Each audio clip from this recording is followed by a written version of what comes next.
అన్నిట్లో ఒక్కొక్క ఎలిమెంట్ని ఒక పేషెంట్ వచ్చినప్పుడు వాళ్ళకి ఏ ప్రాబ్లము మెయిన్గా ఉంది, దీనికి ఏ ఎలిమెంట్స్ ఇంటిగ్రేట్ చేయాలని అలా నా ట్రీట్మెంట్ డిఫరెంట్గా.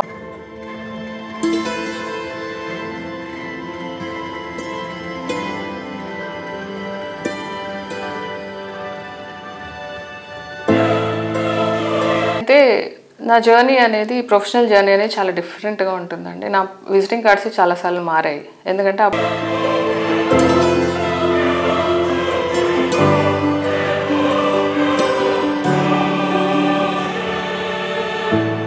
మ్యారేజ్ అయిన వాళ్ళకి కానీ అంటే చాలామందికి పిల్లలు లేకపోవడం అనేది ఈ మధ్య చాలా కామన్ అయిపోయింది కదండి. వాటిల్లో కూడా మీరు మీ ఇంటిగ్రేటివ్ ప్రోగ్రామ్ త్రూ ఏమైనా ట్రీట్మెంట్స్ చేస్తారా?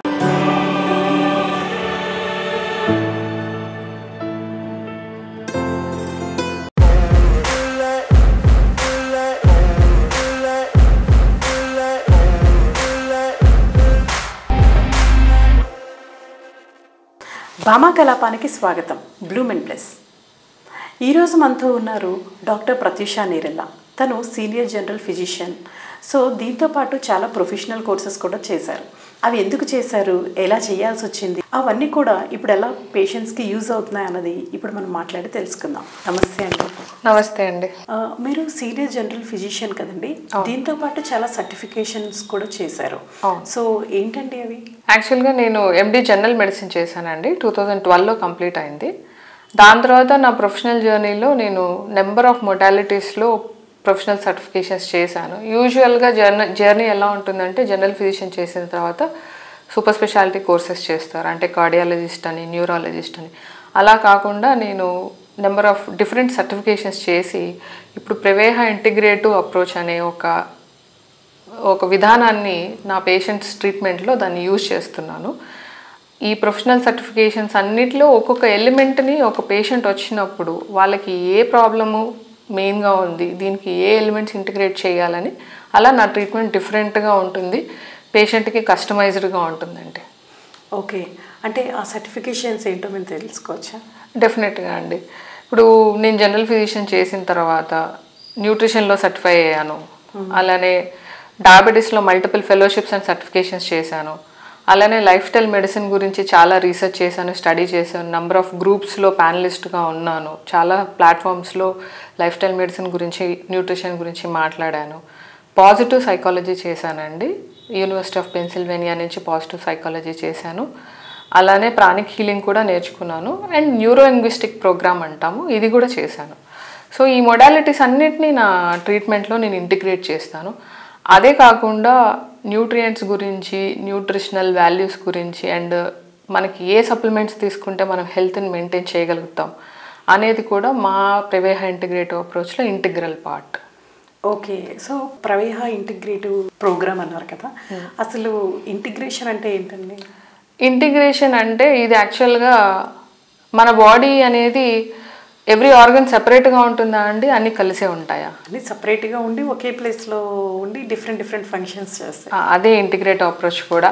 నెంబర్ ఆఫ్ ప్రొఫెషనల్ సర్టిఫికేట్స్ ఉంటాయి, వాటిల్లో వాటికి సంబంధించిన ట్రీట్మెంట్ మొడాలిటీస్ ఉంటాయి.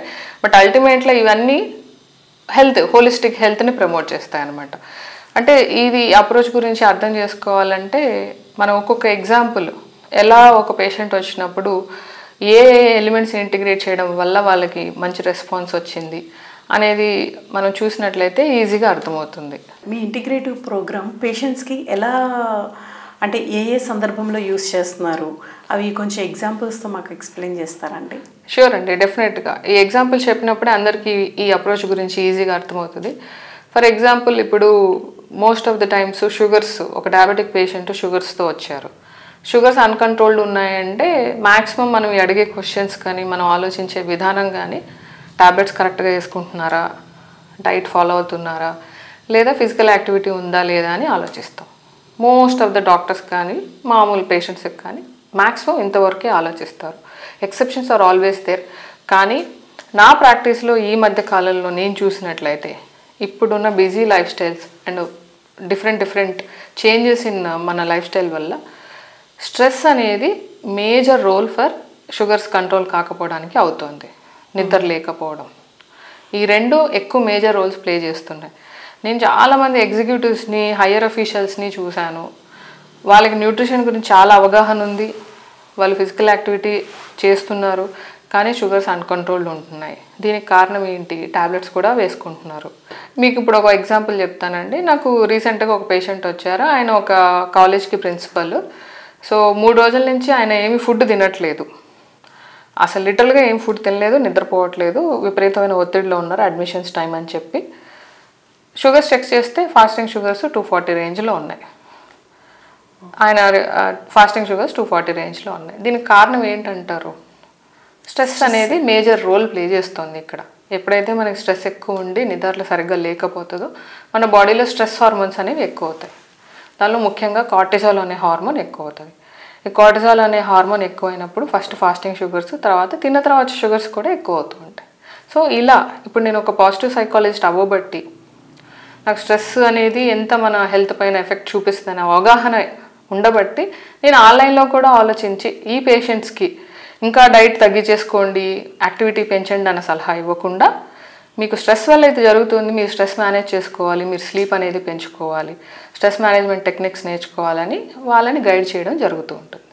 ఇలా ఇంటిగ్రేటివ్ అప్రోచ్లో ఒక్కొక్క ఎలిమెంట్ ఒక్కొక్క పేషెంట్ అవసరాన్ని బట్టి వాళ్ళు వచ్చినప్పుడు వాళ్ళ కన్సల్టేషన్ తీసుకొని వాళ్ళ స్టడీ చేసి నేను వాళ్ళకి ట్రీట్మెంట్ అనేది ఇస్తూ ఉంటాను. ఓకే. సో ఓన్లీ మీరు షుగర్ పైన ఎక్కువగా ఫోకస్ చేస్తారా అండి? ఇంకా ఏమైనా సరే వేరే ట్రీట్మెంట్స్ కూడా ఉంటాయా? అయితే నా జర్నీ అనేది, ప్రొఫెషనల్ జర్నీ అనేది చాలా డిఫరెంట్గా ఉంటుందండి. నా విజిటింగ్ కార్డ్స్ చాలాసార్లు మారాయి.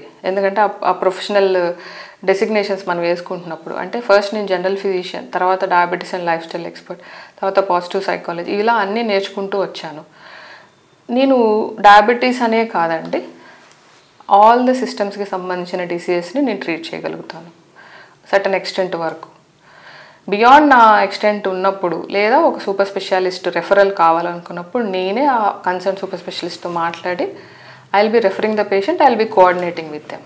For example inflammatory bowel disease అంటాం, క్రాన్స్ డిసీజ్, అల్సరేటివ్ డిసీజ్, అంటే పెద్ద పేగులో ఇన్ఫ్లమేషన్ ఎక్కువైపోవడం వల్ల వాళ్ళకి విపరీతంగా డయేరియా అవ్వడం, మోషన్స్ అవ్వడం, బ్లడ్ పడడం, ఇలా రకరకాల సిమ్టమ్స్ ఉంటాయి. దాన్ని ఇన్ఫ్లమేటరీ బవల్ డిసీజ్ అంటాం. ఈ ఇన్ఫ్లమేటరీ బవల్ డిసీజ్ పేషెంట్స్ని కూడా ప్రివేహ ఇంటిగ్రేటివ్ అప్రోచ్ యూజ్ చేసి మెడిసిన్స్ వాడుతున్నా కానీ రిలీఫ్ రాని వాళ్ళని కంప్లీట్గా వాళ్ళ డైట్ చేంజ్ చేసి, వాళ్ళకున్న విటమిన్స్ లోపాలు కరెక్ట్ చేసి, కొంత కౌన్సిలింగ్ కూడా చేసి రిలీఫ్ తీసుకొచ్చిన కేసెస్ ఉన్నాయి. ఇది నేను ఒక నేషనల్ కాన్ఫరెన్స్లో కూడా ప్రజెంట్ చేశాను. క్రాన్స్ డిసీజ్ పేషెంట్ని ఎలా మనం ఇంటిగ్రేటెడ్ అప్రోచ్తో తనకి బయోకెమికల్గా కూడా, అంటే ఇక్కడ రిలీఫ్ అనగానే ఓన్లీ సిమ్టమ్స్ తగ్గలేదండి, తనకి బయోకెమికల్గా కూడా మనం ఏదైతే మార్కర్స్ యూస్ చేస్తామో డిసీజ్ యాక్టివిటీకి అవి కూడా నార్మలైజ్ అయ్యాయి. సో ఇలా చాలా ఎగ్జాంపుల్స్ ఉన్నాయి. చాలా డిసీజ్, అన్ని సిస్టమ్స్కి సంబంధించిన డిసీజెస్ని ఎలా ఇంటిగ్రేటివ్ అప్రోచ్తో మనం సొల్యూషన్స్ చూపించామనేది చాలా ఎగ్జాంపుల్స్ ఉన్నాయి. ఇప్పుడు ఒక క్రాన్స్ డిసీజ్ గురించి చెప్పాను. అలాగే ఒక అల్సరేటివ్ కొలైటిస్ పేషెంట్ 2007 నుంచి బాధపడుతున్న వాళ్ళకి ఇంటిగ్రేటివ్ అప్రోచ్ ద్వారా కంప్లీట్గా రెజల్యూషన్ ఆఫ్ సిమ్టమ్స్, అలానే తన బయోకెమికల్ మార్కర్స్ కూడా తగ్గాయి. ఇప్పుడు మెడిసిన్స్ని నెమ్మదిగా తగ్గించే క్రమంలో ఉన్నారు. అన్ని ఫుడ్స్ని టాలరేట్ చేయగలుగుతున్నారు, ఎక్స్ట్రీమ్లీ హ్యాపీగా ఉన్నారు. హోలిస్టిక్ హెల్త్ అంటే ఏంటండి? అసలు హెల్త్ అంటేనే హోలిస్టిక్ హెల్త్ అండి. ఎందుకంటే మనకి ఇప్పుడు WHO డెఫినేషన్ ప్రకారం కూడా health is not mere absence of disease, it is well being in all the 4 dimensions అంటాం. అంటే physical, mental, emotional and spiritual డైమెన్షన్స్లో వెల్ బీయింగ్ ఉండడమే మనం హెల్త్ అంటాం. సో హెల్త్ అంటేనే హోలిస్టిక్ హెల్త్. ఎందుకంటే all these elements are not different are they are not separate, అన్నీ కలిస్తేనే కదా. ఇప్పుడు ఫర్ ఎగ్జాంపుల్ అది నేను రకరకాల డిసీజెస్ రూపంలో చెప్పినప్పుడు బాగా ఈజీగా అర్థమవుతుందండి. ఇప్పుడు IBS అంటాం, ఇరిటబుల్ బవల్ సిండ్రోమ్ అంటాం. ఈ IBS పేషెంట్స్కి డైట్ మార్చడం ఎంత ఇంపార్టెంటో వాళ్ళకున్న ఎమోషనల్ స్ట్రెస్ని మనము కౌన్సిలింగ్ ద్వారా, ప్రాణిక్ హీలింగ్ ద్వారా రిమూవ్ చేయడం కూడా అంతే ఇంపార్టెంట్. ఎందుకంటే అక్కడ బ్రెయిన్ గట్ యాక్సిస్లో మనకి ప్రాబ్లమ్స్ ఉంటాయి. బ్రెయిన్ మన జీర్ణకోశము ఇంటిమేట్గా రిలేట్ అయ్యి ఉంటాయి. సో ఎప్పుడైతే వాళ్ళకి డైట్లో చేంజెస్ చేస్తూ మెడికేషన్ సపోర్ట్తో పాటు కౌన్సిలింగ్ అండ్ ప్రాణిక్ హీలింగ్ కూడా చేసి వాళ్ళకున్న ఎమోషనల్ స్ట్రెస్ని కూడా మనం తీసేయాల్సి వస్తుంది. అంటే ఇక్కడ మనం ఎన్ని ఎలిమెంట్స్ని ఇంటిగ్రేట్ చేస్తున్నాం చూడండి. డైట్ మారుస్తున్నాం, మెడిసిన్స్ ఇస్తాము, ఇంకా స్ట్రెస్ మేనేజ్మెంట్ టెక్నిక్స్ చెప్తాము అండ్ కౌన్సిలింగ్ చేస్తాము. కొంతమందికి ప్రాణిక్ హీలింగ్ కూడా చేయవలసి వస్తుంది. సో అన్నీ చేసినప్పుడే వాళ్ళకి మంచి రిజల్ట్స్ అనేవి వస్తాయన్నమాట. అలా కాకుండా ఓన్లీ మెడిసిన్స్ ఆర్ డైట్ మాత్రమే ఫోకస్ చేసినా లేదా ఓన్లీ కౌన్సిలింగ్ మాత్రమే ఫోకస్ చేసినా హోలిస్టిక్గా వాళ్ళు ఇంప్రూవ్ అవ్వడం అనేది జరగదు. కొంతవరకు రెసిడ్యువల్ సిమ్టమ్స్ అనేవి ఉండిపోతూ ఉంటాయి. ఓకే. సో న్యూట్రిషన్ కరెక్షన్ అంటే ఇప్పుడు మీరు చెప్పారు కదా, డైట్ చేంజ్ చేస్తాం. అంటే అది రెగ్యులర్గా తినే ఫుడ్ ఉంటుందా అండి, లేకపోతే ఏమైనా స్పెషల్ న్యూట్రిషన్స్ అవి ఏమైనా మీరు ఇంట్రడ్యూస్ చేస్తారా? యాక్చువల్గా ఏంటంటే మా ప్రవేహ ఇంటిగ్రేటివ్ ప్రోగ్రాంలో మెయిన్ మోటోనే సింపుల్ అండ్ సస్టైనబుల్ అండి. కాంప్లికేటెడ్వి చెప్పినప్పుడు టెంపరీగా చేయగలుగుతారు కానీ లాంగ్ టర్మ్లో చేయలేరు. కాబట్టి మేము అడ్వైస్ చేసేవన్నీ చాలా సింపుల్గా చేసుకునేలాగే ఉంటాయి. ఇప్పుడు సేమ్ అదే ఎగ్జాంపుల్ తీసుకుందాం. గట్ ఇష్యూస్ ఉన్న వాళ్ళకి, ఇన్ఫ్లమేటరీ బవల్ డిసీజ్, ఐబిఎస్ ఉన్న వాళ్ళకి, లేదా అలర్జీస్ ఉన్న వాళ్ళకి, వీళ్ళకి మనము వాళ్ళతో మాట్లాడి కొన్ని టెస్టులు చేయించినప్పుడు, అలర్జీ టెస్ట్ కానీ లేదా కొన్నిసార్లు కౌన్సిలింగ్ చేస్తున్నప్పుడే వాళ్ళు అబ్జర్వేషన్ చేసినప్పుడు కానీ కొన్ని ఫుడ్స్ వల్ల వాళ్ళకి పడట్లేదు, కొన్ని ఫుడ్స్ పడట్లేదు అని తెలుస్తూ ఉంటుంది. పేషెంట్కి తెలుస్తూ ఉంటుంది, ప్లస్ మాకు లిటరేచర్లో కూడా ఈ స్పెసిఫిక్ డిసీజెస్కి ఈ ఫుడ్స్ మెయిన్గా కారణం అని కూడా ఉంటుంది. సో దీన్ని మనం ఎలిమినేషన్ డైట్ అంటాం. అంటే వాటిల్ని వాళ్ళ డైట్లోంచి ఎలిమినేట్ చేయడం, దానికి వాళ్ళకి అవేర్నెస్, అవగాహన కల్పించి వాళ్ళని ఒక డైరీ మెయింటైన్ చేయమని, కొంతమందికి అయితే ఆల్రెడీ తెలిసిన వాళ్ళని ఇంకొన్ని ఫ్యాక్టర్స్ అడగడం. సో ఎలిమినేషన్ డైట్తోనే చాలా సిమ్టమ్ రిలీఫ్ అనేది జరుగుతూ ఉంటుంది. ఇది ఒక example. Elimination diet, anti inflammatory diet అనేది ప్రవేహ ఇంటిగ్రేటివ్ ప్రోగ్రాంలో one of the element. Anti inflammatory diet అంటే ఇప్పుడు ఇన్ఫ్లమేటరీ బవల్ డిసీజ్ అన్నాను నేను. దీనిలో 2 రకాలు ఉంటాయి, అల్సరేటివ్, కొలైటిస్. కొలైటిస్ అంటేనే, ఐటిస్ అంటేనే ఇన్ఫ్లమేషన్, కోలాన్ అంటే పెద్ద పేగులో ఇన్ఫ్లమేషన్. సో వీళ్ళకి యాంటీ ఇన్ఫ్లమేటరీ డైట్ ఇవ్వాలి. మరి యాంటీ ఇన్ఫ్లమేటరీ డైట్ అంటే ఏంటంటే మనకి చాలా రీసెర్చ్ ఉందండి. ఎక్కువగా ప్రిడామినెంట్గా ప్లాంట్ బేస్డ్ ఫుడ్ తిన్నప్పుడు, అది కూడా ప్లాంట్ బేస్డ్ ఫుడ్లో స్పెసిఫిక్గా స్ప్రౌట్స్, సలాడ్స్, వెజిటబుల్స్ ఎక్కువగా, నట్స్ ఇవన్నీ తీసుకుంటున్నప్పుడు బాడీలో ఉన్న ఇన్ఫ్లమేషన్ని తగ్గించే గుణం ఉంటుంది. కాబట్టి దీన్ని వీటిల్ని ఫోకస్ చేస్తూ వాళ్ళ డైట్ ప్లాన్లో ఇంటిగ్రేట్ చేయడం వల్ల ఇక్కడికే వాళ్ళకి చాలా బెనిఫిట్స్ అనేవి రావడం జరుగుతూ ఉంటుంది. ఓకే. సో ఇప్పుడు రెగ్యులర్గా మనకి చాలా కొత్తగా మ్యారేజ్ అయిన వాళ్ళకి కానీ, అంటే చాలామందికి పిల్లలు లేకపోవడం అనేది ఈ మధ్య చాలా కామన్ అయిపోయింది కదండి. వాటిల్లో కూడా మీరు మీ ఇంటిగ్రేటివ్ ప్రోగ్రామ్ త్రూ ఏమైనా ట్రీట్మెంట్స్ చేస్తారా? డెఫినెట్గా అండి. ఎందుకంటే చాలామందికి ఇన్ఫర్టిలిటీ సమస్య ఉన్నప్పుడు మామూలుగా కూడా ఇన్ఫర్టిలిటీ స్పెషలిస్ట్ కూడా ఫస్ట్ న్యూట్రియంట్స్ పైన ఫోకస్ చేస్తారండి. ఆ న్యూట్రియంట్స్లో కూడా మెయిన్గా యాంటీ ఆక్సిడెంట్స్ అంటాం. ఇవే ఎక్కువగా ఫస్ట్ వాళ్ళు కూడా వెంటనే ఆ ప్రొసీజర్ చేసుకోండి, ఈ ప్రొసీజర్ చేసుకోండి అని చెప్పరు. ఫస్ట్ ఆఫ్ ఆల్ మెయిన్గా డయాబెటీస్ ఏమన్నా ఉందా, ఇలా ఇన్ఫర్టిలిటీతో వచ్చిన వాళ్ళకి థైరాయిడ్ ఇష్యూస్ ఏమన్నా ఉన్నాయా, అండ్ న్యూట్రియంట్స్లో ఏమన్నా లోపాలు ఉన్నాయా, ఇవి చూసి దాని తర్వాత యాంటీ ఆక్సిడెంట్స్ అనేది ఇవ్వడం జరుగుతూ ఉంటుంది. ఈ యాంటీ ఆక్సిడెంట్స్ గురించి నేను డెఫినెట్గా చెప్పాలండి. ఎందుకంటే మన బాడీలో చాలా వరకు క్రానిక్ డిసీజెస్కి మూల కారణాలు 2 మేజర్గా. Chronic inflammation, high oxidative stress అంటాం. ఇది సాధారణ లాంగ్వేజ్లో చెప్పాలి అంటే ఇన్ఫ్లమేషన్ అనేది బాడీలో అసిడిటీ పెరిగిపోవడం అనమాట, ఉష్ణం పెరిగిపోవడం అని కూడా చెప్పచ్చు. ఆక్సిడేటివ్ స్ట్రెస్ని ఎలా చెప్పగలమంటే మీరు ఒక మెషిన్ని కంటిన్యూస్గా వాడుతున్నారు, ఏదో ఒక ఎక్విప్మెంట్ని కంటిన్యూస్గా వాడుతున్నారంటే దానిలో చెత్తా చెదారం అనేది చేరుతుంది కదా, దాన్ని మనం సర్వీసింగ్ ద్వారా క్లీన్ చేస్తాం. మన బాడీలో కొన్ని లక్షల కోట్ల మెటబాలిజమ్స్ జరుగుతున్నాయి. డిఫరెంట్ కెమికల్స్ వస్తున్నాయి, బాడీలో తయారవుతున్నాయి. ఇవన్నీ ప్రాసెస్లో ఆక్సిడేటివ్ స్ట్రెస్ అనేది బిల్డ్ అవుతూ ఉంటుంది, ఫ్రీ రాడికల్స్ అనేవి బిల్డ్ అవుతూ ఉంటాయి. ఇవి సెల్స్ని డ్యామేజ్ చేస్తూ ఉంటాయి. సో ఈ ఆక్సిడేటివ్ స్ట్రెస్ని తగ్గించడానికి మన బాడీలోనే న్యాచురల్గా యాంటీ ఆక్సిడెంట్స్ ఉంటాయి. అవి తగ్గినప్పుడు మనం ఎక్స్టర్నల్గా ఇవ్వాల్సి వస్తుంది. అంటే యాంటీ ఆక్సిడెంట్స్కి ఎగ్జాంపుల్స్ ఏంటంటే vitamin C richest antioxidant, vitamin E richest antioxidant, vitamin D richest antioxidant. ఇప్పట్లో మనం చూసినట్లయితే ఒకప్పుడు నేను 90% of the Indian population vitamin D deficiency ఉందని చెప్పవచ్చు. ఇప్పుడు 100% అని చెప్పొచ్చు, మనం ఆ స్టేజ్కి వచ్చేసాము. సో విటమిన్ డిని చాలా వరకు నా దగ్గరికి లో ఎనర్జీ లెవెల్స్ అని వచ్చిన వాళ్ళకి విటమిన్ డి కరెక్ట్ చేయడంతోనే ఎనర్జీస్ చాలా ఇంప్రూవ్ అయిన వాళ్ళు ఉన్నారు. ఎందుకంటే విటమిన్ డి అనేది చాలా ఎనర్జీ మెటబాలిజమ్స్లో అది మెయిన్ రోల్ ప్లే చేస్తుంది. అలానే మంచి యాంటీ ఆక్సిడెంట్ కూడా. సో ఇప్పుడు ఇన్ఫర్టిలిటీతో వచ్చిన వాళ్ళకి స్టెప్ బై స్టెప్ మనం ఫస్ట్ హార్మోనల్ ఇంబ్యాలెన్సెస్ ఏమన్నా ఉన్నాయని చూస్తాం, అలానే న్యూట్రియంట్స్ ఏమన్నా లోపాలు ఉన్నాయని చూస్తాం, అలా యాంటీ ఆక్సిడెంట్స్ ఇస్తాం. అయితే మా ప్రవేహ ఇంటిగ్రేటివ్ అప్రోచ్లో ఎక్స్ట్రా ఎలిమెంట్ ఏంటంటే సైకలాజికల్ స్ట్రెస్ ఉందని కూడా నేను చూస్తాను, ఎమోషనల్ స్ట్రెస్ ఏమన్నా ఉందని కూడా నేను చూస్తాను. ఎందుకంటే బాడీ ఎంత బాగున్నా సరే ఎమోషనల్ స్ట్రెస్ ఉన్నప్పుడు మళ్ళీ ఈ మార్కర్స్ అన్నీ అవుట్ ఆఫ్ ద రేంజ్ వెళ్తూ ఉంటాయి. కాబట్టి ఆ ఎలిమెంట్ ఎక్స్ట్రా అనేది మేము దానిలో ఇంటిగ్రేట్ చేస్తాము. డెఫినెట్గా ఇలాంటి సమస్యలు ఉన్న వాళ్ళని కూడా ట్రీట్ చేస్తాము. ఓకే. సో చాలామంది ఉమెన్ ఇప్పుడు ఏదైనా ఫెస్టివల్స్ పూజలు ఉన్నాయంటే ఆ సైకిల్స్ని ఆఫ్ చేయడానికి కూడా టాబ్లెట్స్ అవి వేసుకుంటారు కదండి, అలా వేసుకోవచ్చు అంటారా? ఇక్కడ ఈ క్వశ్చన్కి ఎస్ ఆర్ నో సమాధానం ఉండదండి యూజువల్గా. ఎందుకంటే మోస్ట్ ఆఫ్ ద టైమ్స్ ఒక డాక్టర్గా నేను అడ్వైస్ చేయాలంటే వద్దనే చెప్తాను.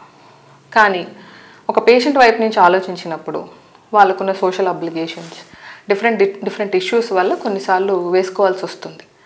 అలాంటప్పుడు బెటర్ జడ్జ్మెంట్తో అప్పుడప్పుడు వేసుకోవడం అనేది తప్పనిసరి అవుతూ ఉంటుంది. కానీ ఒక ఆర్గనల్ వర్క్ చేసేటప్పుడు దాన్ని సప్రెస్ చేస్తే అది డిస్టర్బ్ అవుతుంది కదండి. ఆ డిస్టర్బెన్స్ అనేది ఇప్పుడు మీరు అకేషనల్గా ఎప్పుడైనా వాడుతున్నారనుకోండి, ఓకే, మన బాడీకి చాలా ఇమ్మెన్స్ ఎబిలిటీ ఉంటుందండి హీల్ చేసుకోవడానికి. అకేషనల్గా వాడుతున్నారనుకోండి, అకేషనల్గా వాడుతున్నారు, ఒక గైడెన్స్తో వాడుతున్నారు, కరెక్ట్ డోసేజ్తో వాడుతున్నారు అనుకోండి, ప్రాబ్లం ఏమి ఉండదు మ్యాక్సిమం. అలా కాకుండా కొంతమందికి ఈ మెడిసిన్స్ పడవు. ఫర్ ఎగ్జాంపుల్ మైగ్రేన్ పేషెంట్స్ ఉన్నారనుకోండి, హార్మోనల్ టాబ్లెట్స్ అనేవి వాళ్ళకి సివియర్ మైగ్రేన్స్ని ట్రిగర్ చేస్తాయి.